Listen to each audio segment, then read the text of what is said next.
আমাদের একজন ভাইকে আমরা এই ক্যাম্পাস থেকে হারিয়েছি। তিনি আমাদের একান্ত প্রিয় ভাই শহীদ কামরুল ইসলাম ভাই, যিনি জাহাঙ্গীরনগর বিশ্ববিদ্যালয়ে চান্স পেয়েছিলেন, কিন্তু ইনি যখন ভাইবা পরীক্ষা দিতে আসলেন ওনাকে শিবির সন্দেহে পিটিয়ে হত্যা করা হয়েছে।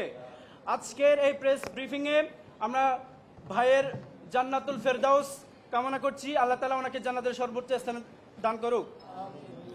আরো স্মরণ করছি আমাদের ক্যাম্পাসে আরেকজন ভাই যিনি ইসলামী ছাত্র শিবির করার কারণে ওনার পায়ে স্বৈরাচারী শেখ হাসিনার পুলিশ বাহিনী গুলি করে ওনার পাকে পঙ্গুত্ব বরণ করেছেন উনি।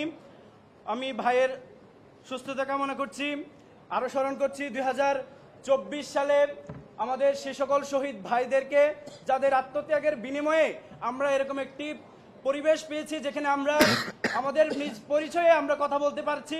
জাহাঙ্গীরনগর বিশ্ববিদ্যালয়ের মতো একটি জায়গায় যেখানে ছাত্র শিবির নাম শুনলে পাখির মতো গুলি করে মেরে ফেলা হয়, অথচ অতিথি পাখি যারা আসে সে সকল অতিথি পাখি মারলেও তাদের বিচার হয়, কিন্তু ইসলামী ছাত্র শিবির যে করে তাকে যদি পিটিয়ে মেরে ফেলা হয় তারপরেও তার বিচার হয় না।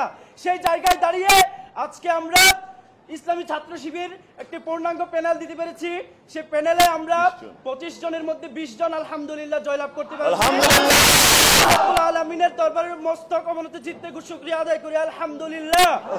সেজন্য আমরা ধন্যবাদ জানাই এবং সে সকল শহীদ ভাইদের যারা 24 সালের জুলাই আগস্টের আন্দোলনে শহীদ হয়েছেন।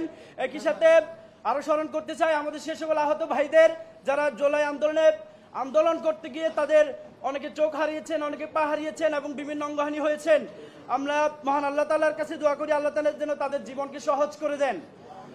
সেই সাথে আজকে যারা নির্বাচিত হয়েছেন আমাদের প্যানেল থেকে 25 জনের মধ্যে 20 জন ভাই নির্বাচিত হয়েছেন, সেই সাথে আরো 5 জন ভাই নির্বাচিত হয়েছেন।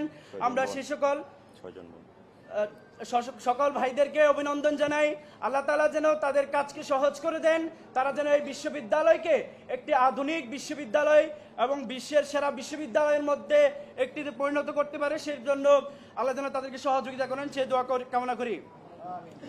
একই সাথে তাদের প্রতি একটা আবেদন থাকবে, তারা যেন তাদের দায়িত্ব যথাযথভাবে পালন করেন, কোনো মতেই যাতে তারা কখনো শিক্ষার্থীদের মতানৈক্যের বিরুদ্ধে গিয়ে কখনো বিরোধী কোনো কাজ না করেন, সেজন্য তাদেরকে আহ্বান জানাবো। কিন্তু বাংলাদেশ ইসলামী ছাত্র শিবির সমন্বিত শিক্ষার্থী জোট প্যানেল থেকে আমি ভিপি পদে প্রতিদ্বন্দ্বিতা করেছিলাম। আল্লাহ তাআলা চাননি যে আমি নির্বাচিত হই, তিনি হয়তো আমার জন্য এর চেয়ে ভালো কোনো কিছু আমার কপালে রেখেছেন, সেজন্য আল্লাহ তাআলা আমাকে হয়তো এখান থেকে দায়িত্ব থেকে বিরত রেখে আমাদের আরেকজন ভাই আব্দুর রশিদ জিদু ভাইকে সেই দায়িত্বটা দিয়েছেন। আল্লাহ তাআলা ভাইয়ের কাজকে সহজ করে দিন, ভাইয়ের কাজের মধ্যে বরকত দান করুন। এবং একই সাথে আমি আপনাদের সামনে অনেক সময় বলেছিলাম যে আমি নির্বাচিত হতে পারলে যে কাজগুলো করার প্রত্যয় ব্যক্ত করেছিলাম, আমি আব্দুর রশিদ জিদু ভাইকে সেই কাজগুলো বাস্তবায়ন হওয়ার ব্যাপারে সহযোগিতা করবো ইনশাল্লাহ। একই সাথে আমাদের পূর্ণাঙ্গ প্যানেল যারা নির্বাচিত হয়েছে তাদের সকল কাজে, সকল মতের, সকল পরামর্শে আমি তাদের সাথে থাকবো ইনশাল্লাহ। সবসময় ভাইদের পাশে আমি থাকবো ইনশাল্লাহ। আমি যদিও নির্বাচিত নাও হয় তাহলে যে কোনো কাজে, যে কোনো পরামর্শে আমি তাদের সাথেই থাকবো সে প্রত্যাশা ব্যক্ত করি। আমরা এমন একটা ক্যাম্পাস চাই যে ক্যাম্পাসে সকল ধর্ম তার নিজ ইচ্ছে অনুসারে পালন করবে, কেউ কাউকে বাধা দিবে না।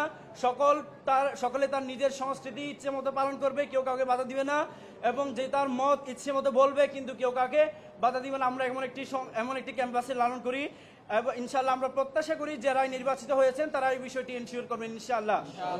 আর আরেকটা বিষয় বলে দিতে চাই, জাকসু হচ্ছে এমন একটা প্ল্যাটফর্ম যে প্ল্যাটফর্মের মাধ্যমে শিক্ষার্থীদের অধিকারগুলো যৌক্তিকভাবে বিশ্ববিদ্যালয়ের কাছ থেকে আদায় করা সম্ভব, কিন্তু দীর্ঘ 33 বছর সেই শিক্ষার্থীদের কণ্ঠস্বর, শিক্ষার্থীদের প্রতিনিধিরা জাকসু সেই নির্বাচন অনুষ্ঠিত হয়নি। আমরা প্রত্যাশা করব যারা নির্বাচিত হয়েছেন তারা প্রতি বছর যে জাকসু নির্বাচন অনুষ্ঠিত হবে সেটা এনশিওর করে যাবেন বলে প্রত্যাশা করছি।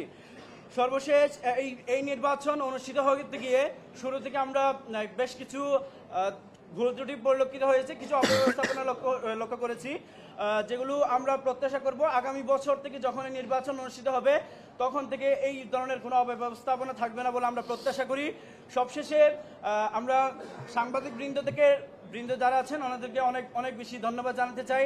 আপনারা অনেক পরিশ্রম করে আমাদের নিউজগুলো কভার করেছেন, আমাদের ক্যাম্পাসে এসেছেন, সকাল থেকে এসেছেন, রাতে গিয়েছেন। বিশেষ করে শেষ 3 দিনের কষ্ট আপনাদের অনেক বেশি কষ্ট হয়ে গেছে, সেটা আমরা বুঝতে পেরেছি। আমরা প্রত্যাশা করব যে আপনারা আমাদের ভালো দিকগুলো তুলে ধরবেন এবং এবং ভালো কাজে সহযোগিতা করবেন। যদি আমাদের যারা নির্বাচিত হয়েছে তারা যদি কোনো ভুল ত্রুটি করে থাকে সেটারও সমালোচনা করবেন, কারণ মানুষ কখনোই ভুলের ঊর্ধ্বে নয়, ভুল হয়ে যেতেই পারে। ভুল হলেই আপনারা তাদেরকে ধরিয়ে দিবেন এবং আশা করি যারাই নির্বাচিত হয়েছেন তারা সেই ভুলগুলো যদি আপনারা বলে দিন তারা অবশ্যই শুধরে যাবে, সে প্রত্যাশা করি। আপনারা অবশ্যই যারাই নির্বাচিত হয়েছে তাদের ভালো কাজগুলোর প্রশংসা করবেন, একই সাথে তারা যদি কোনো ভুল কাজ করে থাকে আপনারা সেটারও সমালোচনা করে দেবেন এবং সেই ভুলগুলো ধরিয়ে দেবেন বলে প্রত্যাশা করছি।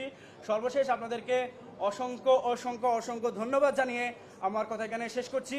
এই পর্যায়ে কথা বলার জন্য আহ্বান জানাচ্ছি বাংলাদেশ ইসলামী ছাত্র শিবির সমন্বিত শিক্ষার্থী জোট প্যানেল থেকে আজকে জাকসু নির্বাচনে যিনি জিএস পদে নির্বাচিত হয়েছেন আমাদের একান্ত প্রিয় ভাই মোহাম্মদ মাজহারুল ইসলাম ভাই।